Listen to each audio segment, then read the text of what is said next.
Nah, pemirsa, saya sekarang ada di tempat laboratorium kedokteran hewan Fakultas Kedokteran Hewan Universitas Udayana dan akan berbincang-bincang dengan seorang pakar, seorang ahli atau virologi, seorang ahli virus dari Universitas Udayana, Bapak Prof. Ngurah Mardike. Karena kita bicara soal bagaimana sesungguhnya virus ini, dan sekarang memang banyak sekali ada virus yang mungkin mengkhawatirkan bagi masyarakat, dan seperti apa sebetulnya virus dan bagaimana cara mencegahnya dan apa yang harus dilakukan oleh masyarakat, tentu kita ingin tahu kepada pakarnya.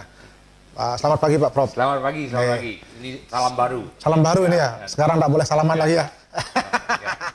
Pak Prof, ini kita bicara virus. Ini saya dengar Pak Prof ini memang ahli virus di Udayana, luar biasa, banyak sekali yang sudah diteliti. Mungkin bisa dijelaskan dulu Prof, virus-virus yang selama ini diteliti. Ya, saya memang sejak mahasiswa berminat dengan ilmu virologi, kemudian S3 saya juga ngambil bidang virus, dan juga setelah kembali menjadi dosen, lebih banyak pekerjaan saya memang tentang virus. Tentu yang lain-lain juga ada. Nah, kami sudah bekerja dengan tidak banyak virus, ya, tidak banyak sekali virus lah. Jadi yang utama kami sudah bekerja dengan virus Newcastle disease, itu virus pada ayam, yang kalau leleng tetelo orang Indonesia bilang.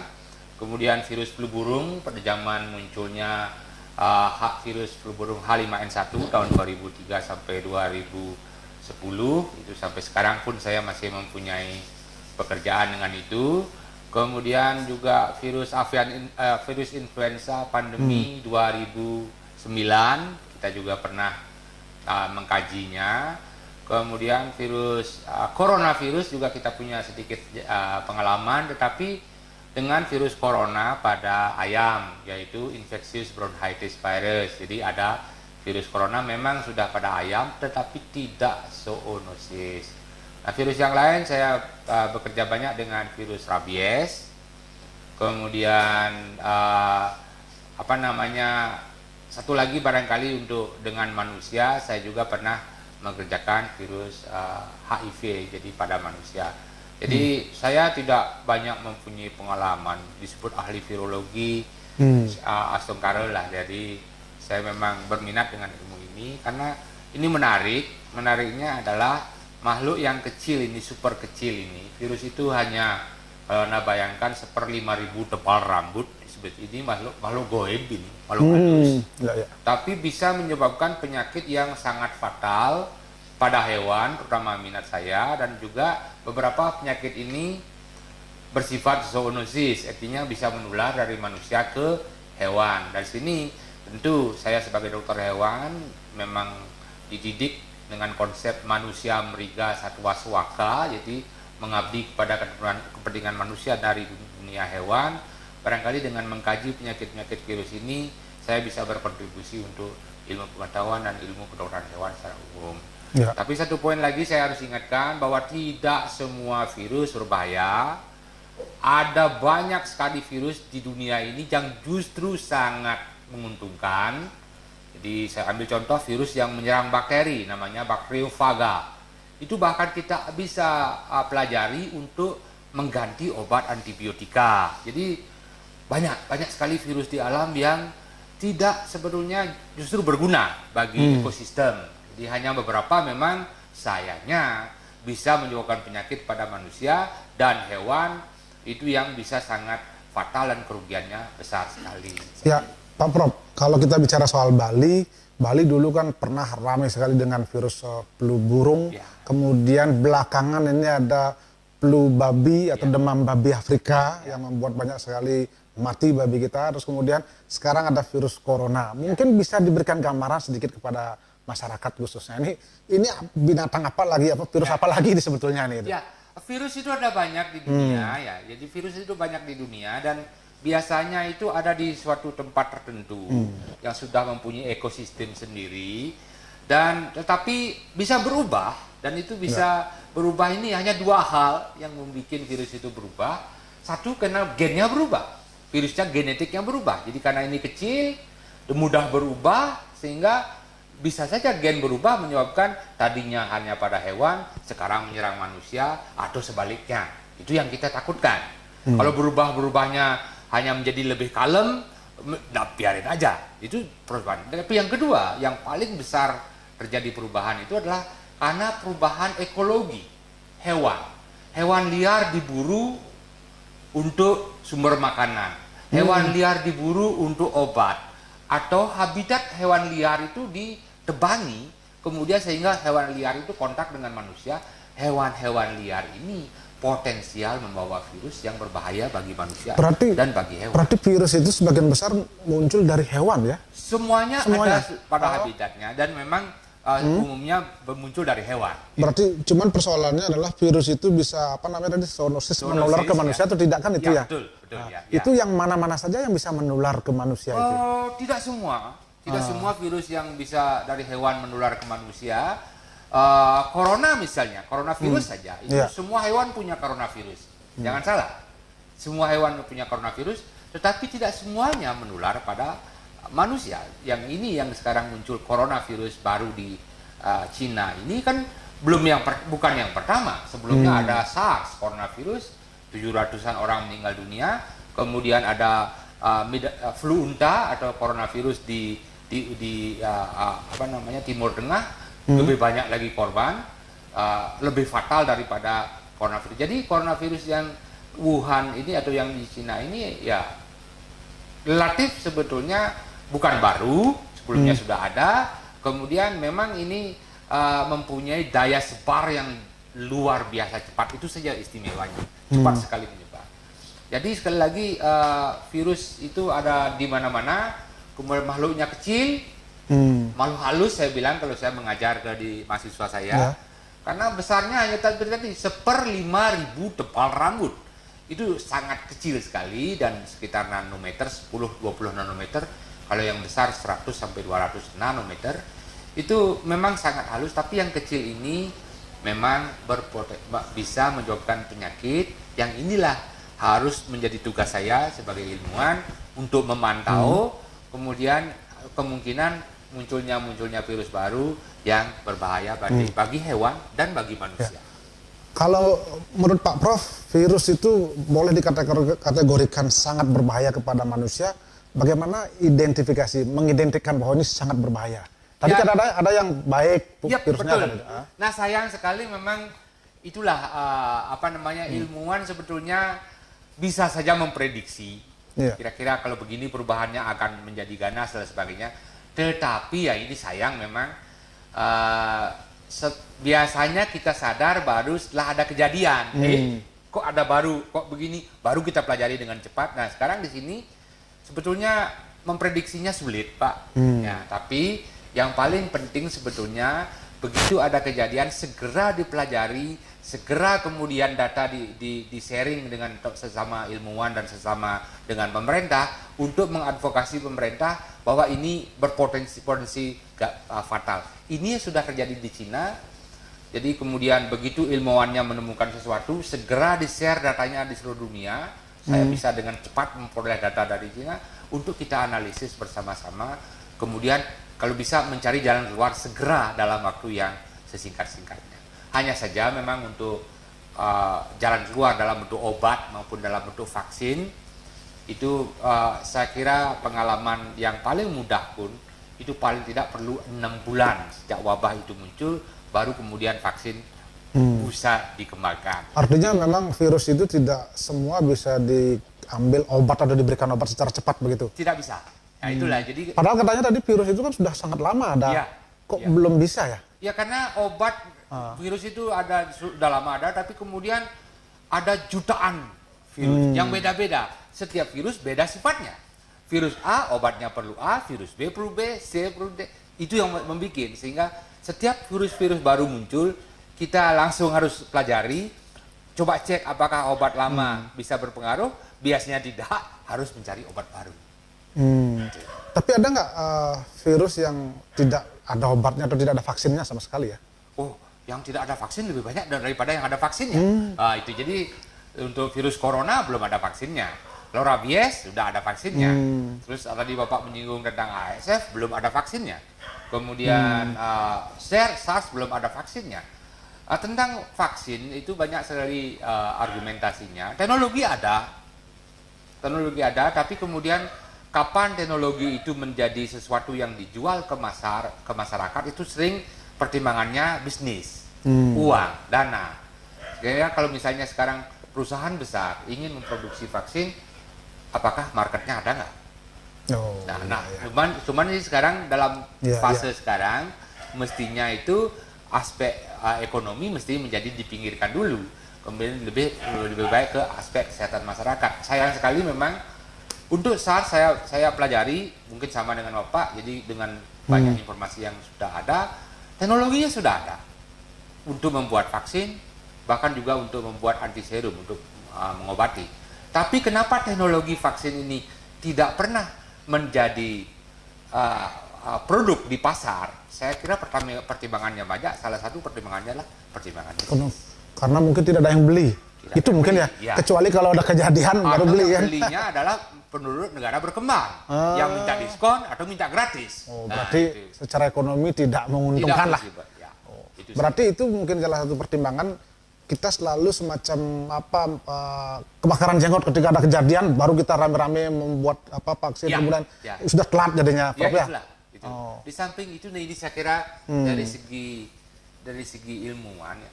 Kita ilmuwan itu sudah menyampaikan kepada pemerintah, tapi pemerintah juga sering mengatakan belum ada nih masalahnya, dipending, akhirnya sudah kejadian baru, loh kok enggak?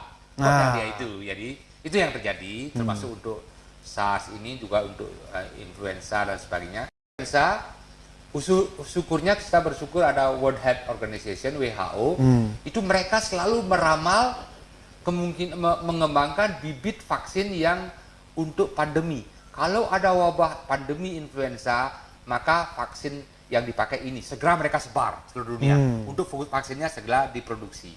Nah, ini yang mestinya dilakukan untuk SARS. Jadi WHO yang tentu tidak mempunyai kepentingan ekonomi, hanya badan dunia, itu yang mengembangkan bibit-bibit vaksin untuk coronavirus ini yang nanti siap untuk diproduksi di masing-masing negara. Begitu wabah terbentuk, kemudian negara sudah siap memproduksinya, karena sehingga mempercepat waktunya. Itu untuk influenza sudah terjadi. Jadi WHO, World Health Organization, selalu mengembangkan bibit-bibit vaksin yang kalau saja wabah terjadi, maka dunia sudah siap membuat vaksinnya. Untuk influenza. Untuk coronavirus belum ada. Nah, sekarang apa yang bisa dilakukan masyarakat ketika sekarang virus ini menyerang masyarakat ya? Satu, jangan panik lah. Jadi justru kepanikan akan membuat situasi runyam, ya. Tiba-tiba memborong masker yang dan kemudian makanan yang itu janganlah dulu. Jadi kepanikan itu yang justru membuat suasana lebih runyam. Nah, yang sekarang diketahui adalah bagaimana virus itu menginfeksi kita, ya. Nah, menginfeksi utama itu adalah lewat di mana pintu masuknya, hidung, mulut, mata. Nah, kalau anak-anak muda mengatakan dari mata turun ke hati itu cinta, tapi ini bisa dari mata turun paru-paru, itu corona. Itu bedanya. Jadi dari mata kemudian menginfeksi mata, hidung, kemudian lewat darah mencapai seluruh organ. Ini.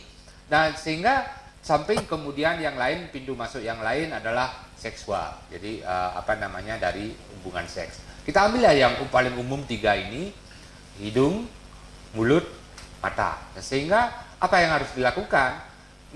Pemberian pemakaian masker pun bagi saya, masker yang mereka pakai itu masker yang bukan antivirus. Virus masih lolos. Hanya mengurangi masuknya dulu. Jadi mari jangan panik. Kemudian pola hidup sehat sekarang udah tahu pintu masuknya dari mata turun ke hati atau turun ke paru-paru, dari hidung ke paru-paru, kalau dari mulut ke paru-paru atau ke jantung, maka lindungi itu mata terutama. Jadi cuci tangan yang membawa.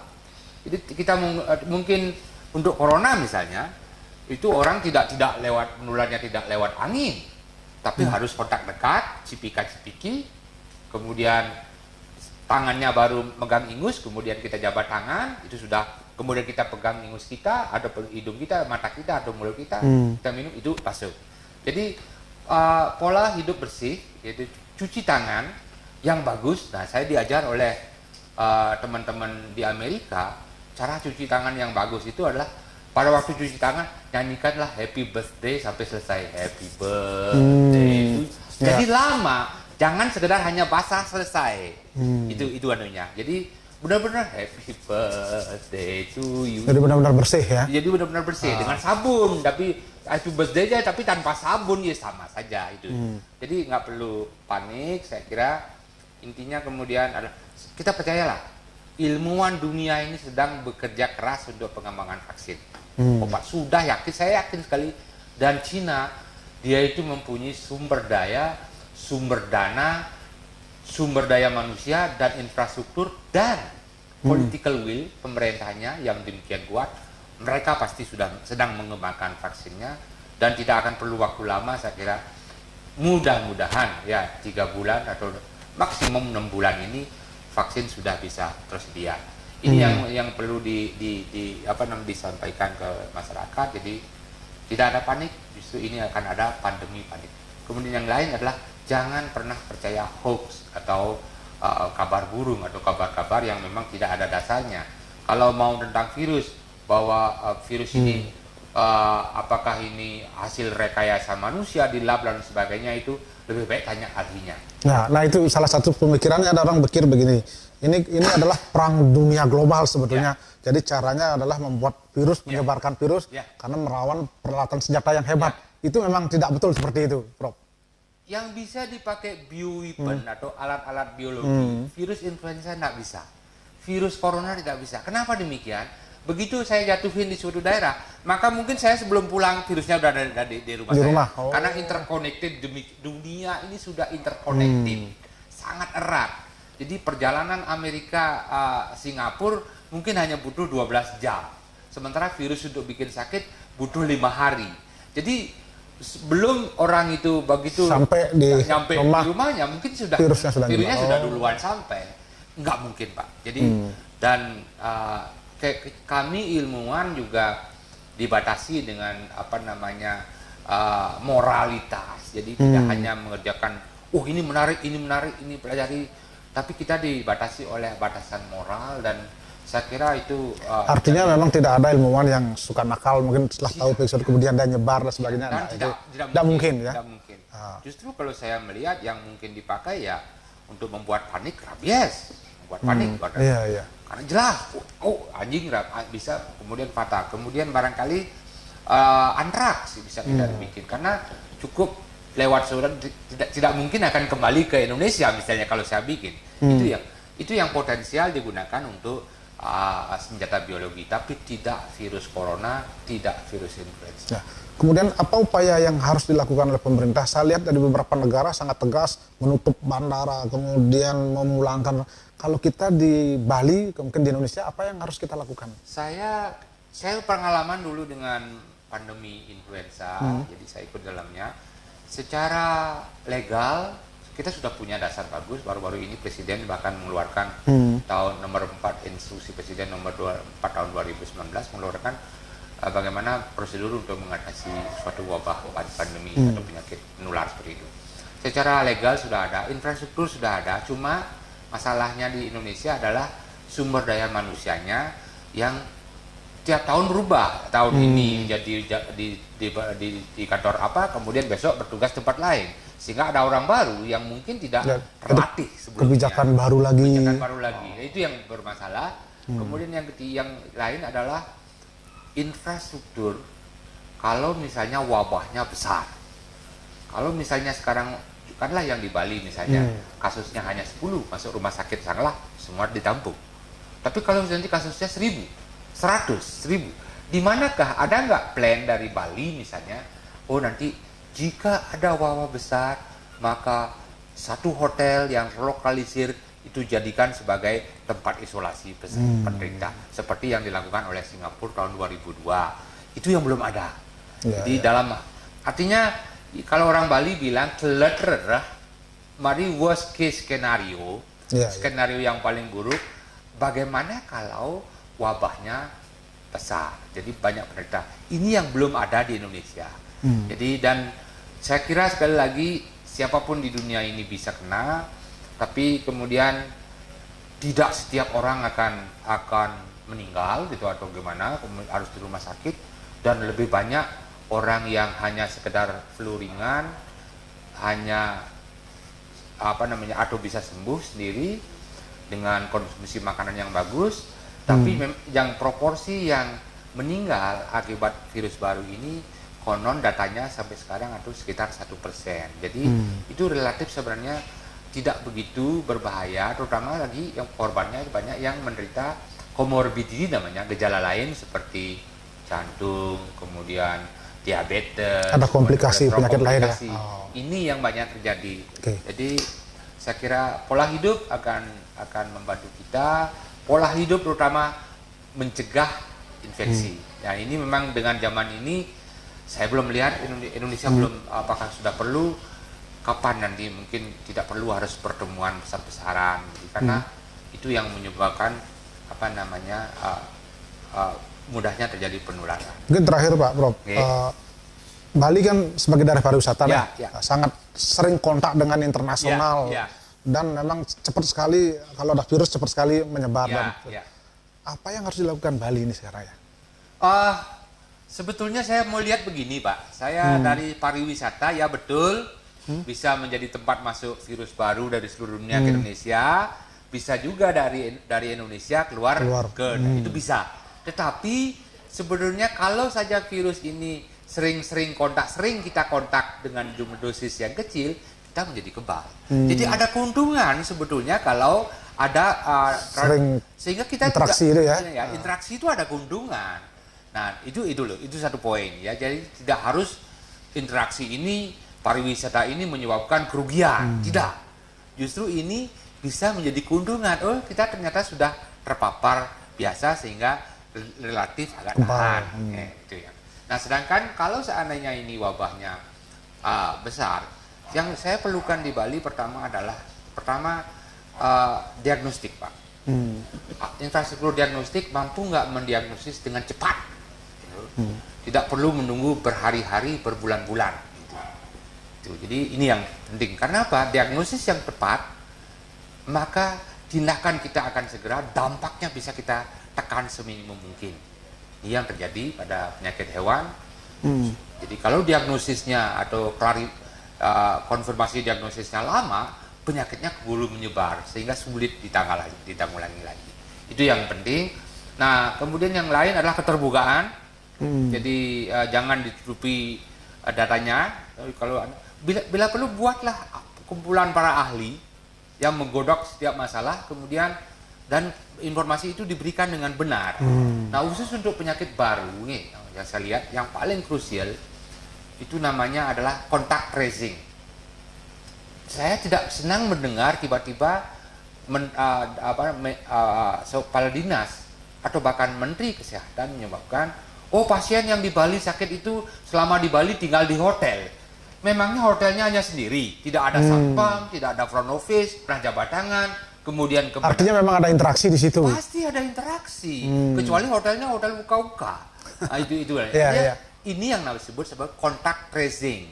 Kelet dumun redah, kangguang ngiring, mari kerja dumun, agak capek, agak lelah, tapi kemudian untuk yang hasilnya lebih baik, sehingga kita bisa menangani.